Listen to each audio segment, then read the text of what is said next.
Namaste. Welcome to the session on blended learning. The objectives are as follows. We would like you to describe blended learning, discuss principles around blended learning, types of this blended learning, and use of blended learning. So what is blended learning? It is a hybrid teaching learning process where we use face-to-face, means physical space, followed by online or virtual learning. It is hybrid because we use asynchronous learning, means online learning, followed by synchronous learning or face-to-face learning. Sometimes it can be done reversely, where we can do it first synchronous followed by asynchronous, and there are some models where it is done in a loop.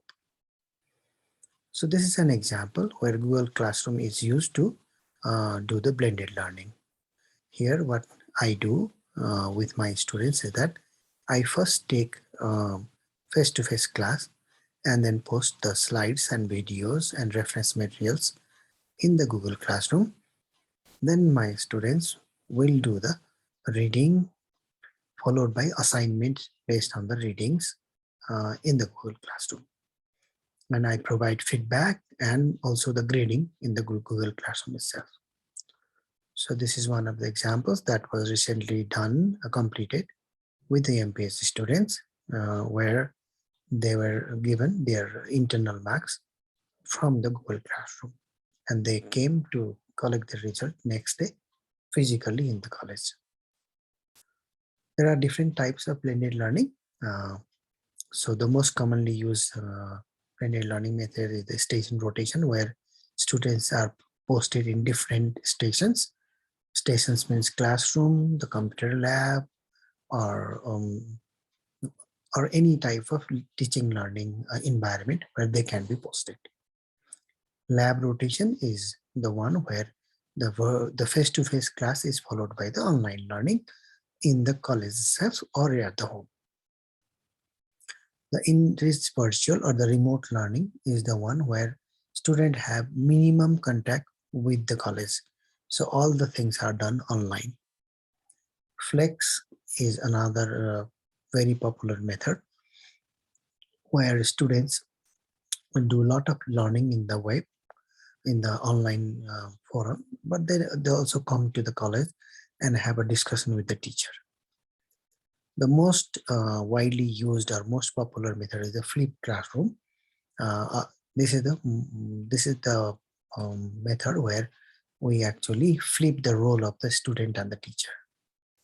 Individual rotation is the one where a specific student is focused, or individual level of rotation is provided to the student. Blended learning can be done with the projects as well. So when it is done, it is called project-based blended learning. Blended learning is also used to do a self-directed learning, where students need to do a lot of self-directed learning online, and then they can come up with the summary of the learning either in the online environment or in the physical environment. Inside out is from classroom to virtual environment. Outside in is from virtual environment to the classroom.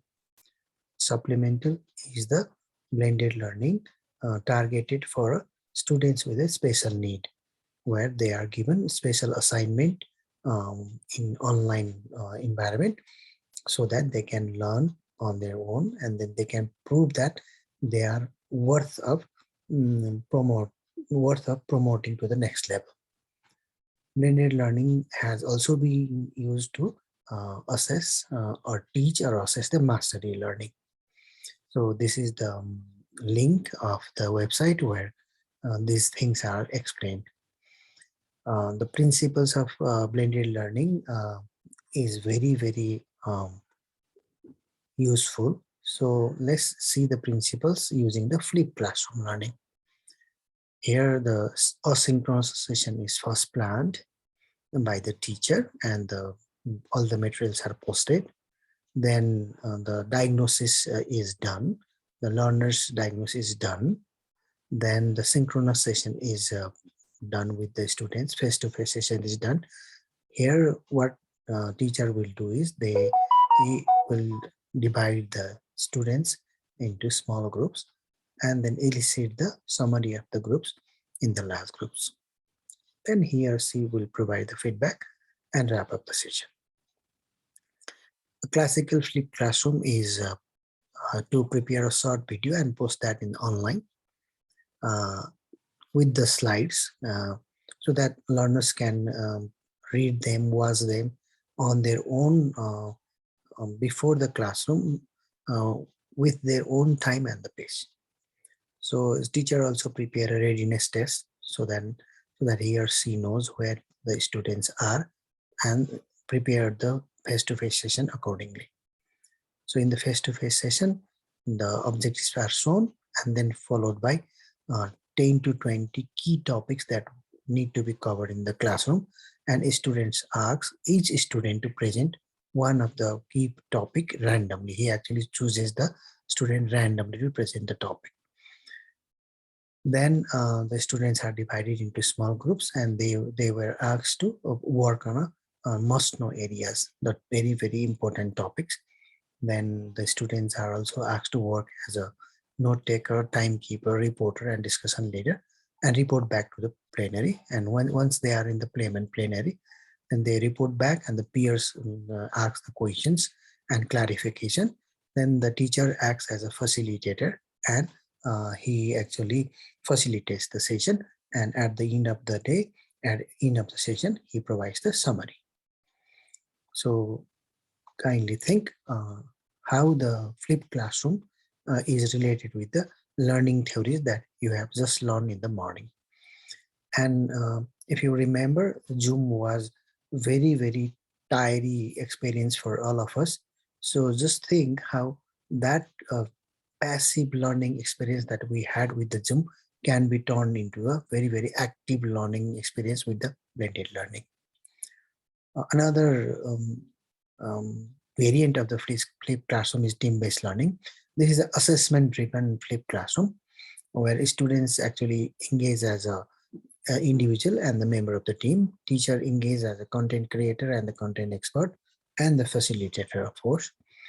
Students prepare the class using the resource materials provided by the teacher before the class, and then he or she also prepares a readiness assurance test for individual as well as group to use in the face-to-face session. So teacher starts the face-to-face class with the individual readiness assurance test, which can be a pen and pencil or online. Then they submit that to the teacher, and then teacher will give them the group readiness assurance test, which is actually the same test.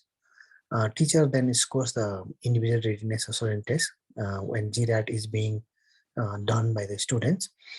Teacher will ask the answer of the group RAT in the real time, and then starts the discussion. Okay, which questions were easy to answer and which questions were difficult to answer. So based on that, he provides the positive or appreciative comments, and sometimes constructive or critical comments also. And he or she wraps up the session with a closing summary, which is very important. It's like a take-home summary message. Another way of doing this one is the blended learning by topic presentation model, where a topic is already assigned to each and every individual student. The student presents the topic in front of faculty and the peers, which is scored by both faculty and the peers using the standard tool. Then the peers prepare the summary and send it back to the presenter for the scoring. The presenter himself or herself will modify the presentation based on the feedback and sends to the faculty for the scoring. And then all the scores are compiled and they are taken as internal marks so that students contribution in terms of summary making and the assessment by the presenter is also taken into account. So if you have any questions and queries, I'll be more than happy to answer. So thank you for your patience, and thank you very much.